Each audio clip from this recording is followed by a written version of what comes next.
नमस्कार दोस्तों, स्वागत है आपका हमारे चैनल पर, जहां हम इतिहास और रहस्यमयी दुनिया की कहानियों को आपके साथ साझा करते हैं। आज हम बात करेंगे प्राचीन मिस्र के देवताओं और उनके अद्भुत संसार की। तो चलिए जानते हैं मिस्र की पौराणिक कथाओं और इन देवताओं की भूमिका के बारे में। सृष्टि की उत्पत्ति, द क्रिएशन मिथ।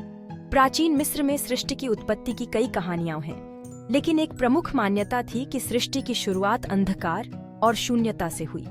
उस समय केवल नून नामक प्राचीन जल था और इसी से उत्पन्न हुए पहले देवता आतुम। उन्होंने अन्य देवताओं को जन्म दिया, शू, हवा और तेफनुत, नमी, जिन्होंने आगे चलकर गेब, पृथ्वी और नट, आकाश को जन्म दिया। इसके अलावा एक और मान्यता के अनुसार पथाह नामक देवता ने विचार और शब्दों से सृष्टि का निर्माण किया। प्रमुख मिस्री देवता, द मेजर इजिप्शियन गॉड्स। प्राचीन मिस्र में सैकड़ों देवता थे, लेकिन कुछ प्रमुख देवताओं का वर्णन करते हैं। रा, री या रा, ये सूर्य देवता हैं। रा को मिस्र के लोग सबसे महत्वपूर्ण देवताओं में से एक मानते थे। ऐसा कहा जाता है कि वह हर दिन सूर्य के रूप में आकाश में यात्रा करते थे और रात को अंडरवर्ल्ड में जाकर अंधकार के सांप एपेप को हराते थे। ओसिरिस, ये मृत्यु, पुनर्जन्म और उपजाऊपन के देवता थे। इन्हें नील नदी से भी जोड़ा जाता था। ओसिरिस को उनके भाई सेथ ने मार डाला था, लेकिन उनकी पत्नी आइसिस ने जादू से उन्हें पुनर्जीवित किया और ओसिरिस अंडरवर्ल्ड के शासक बन गए। आइसिस, ये जादू, मातृत्व और प्रजनन की देवी थीं। इन्होंने अपने पति ओसिरिस को पुनर्जीवित किया और उनके पुत्र होरोस को पाला, जो आगे चलकर मिस्र के राजाओं के संरक्षक देवता बने। अनुबिस, इन्हें मृतकों का मार्गदर्शक माना जाता है।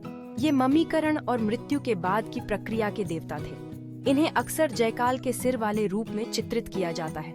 सेथ, ये अराजकता, तूफानों और हिंसा के देवता थे। उन्होंने अपने भाई ओसिरिस को मारकर सत्ता हासिल की, लेकिन बाद में होरोस से हार गए। ठोथ, ये ज्ञान, लेखन और बुद्धि के देवता थे। इन्होंने हायरोग्लिफ का आविष्कार किया और देवताओं के विवादों में मध्यस्थता की। मात, ये सत्य, न्याय और विश्व की संतुलन देवी थी। मृत्यु के बाद आत्मा का मूल्यांकन करते समय इनके पंख का उपयोग किया जाता था। मिस्र का मृत्यु के बाद जीवन, द आफ्टर लाइफ बिलीफ्स। मिस्र के लोगों का मानना था कि मृत्यु के बाद भी जीवन होता है। जब कोई मर जाता था तो उनकी आत्मा को अनुबिस द्वारा न्याय के लिए मात के हॉल में ले जाया जाता था। वहां आत्मा का दिल मात के पंख से तौला जाता था। यदि दिल हल्का होता तो आत्मा को फील्ड ऑफ रीड्स, स्वर्ग में प्रवेश मिलता, और यदि दिल भारी होता तो उसे अम्मित नामक राक्षस खा जाता। मिस्र के देवताओं की जानवरों के रूप में पहचान। मिस्र के देवताओं की विशेषता थी कि उन्हें अक्सर जानवरों के रूप में चित्रित किया जाता था, जैसे बेस बौने आकार का देवता जो घर, बच्चों और प्रसव की रक्षा करता था। सेखमेट, ये शेरनी के सिर वाली देवी थी जो विनाश और उपचार दोनों से जुड़ी थी। हाथोर, ये प्रेम, संगीत और आनंद की देवी थी और इन्हें गाय के रूप में चित्रित किया जाता था।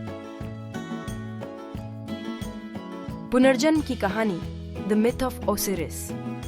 ओसिरिस की कहानी मिस्र की सबसे महत्वपूर्ण कहानियों में से एक है। जब सेथ ने ओसिरिस को मारकर उनके शरीर के टुकड़े टुकड़े कर दिए, तो आइसिस ने जादू से उनके शरीर को फिर से जोड़ा और उन्हें पुनर्जीवित किया। यह कहानी जीवन के पुनर्जन्म और नील नदी की पुनर्जीवन शक्ति का प्रतीक है। देवताओं के मंदिर और पूजा, टेम्पल्स एंड वर्शिप।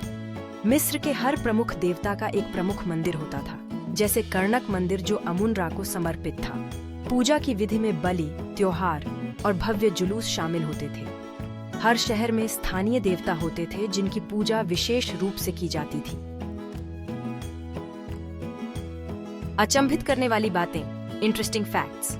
अखेनातेन का धर्म सुधार, फेरौन अखेनातेन ने मिस्र के बहुदेववादी धर्म को हटाकर केवल अतैन, सूर्य की डिस्क की पूजा शुरू की।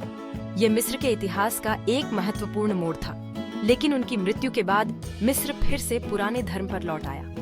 मिस्र के देवी देवताओं का ग्रीक और रोमन संस्कृति पर प्रभाव जैसे जैसे समय बीता, मिस्र के देवता, विशेषकर आइसिस, ग्रीक और रोमन साम्राज्य में पूजे जाने लगे। तो दोस्तों, ये था प्राचीन मिस्र के देवताओं का अद्भुत और रहस्यमयी संसार। इस धर्म और पौराणिक कथाओं ने न केवल मिस्र बल्कि बाद की संस्कृतियों को भी गहराई से प्रभावित किया। अगर आपको ये वीडियो पसंद आया हो तो लाइक और सब्सक्राइब करना ना भूलें और हमें बताएं कि आप किस अन्य पौराणिक कथा के बारे में जानना चाहेंगे। धन्यवाद।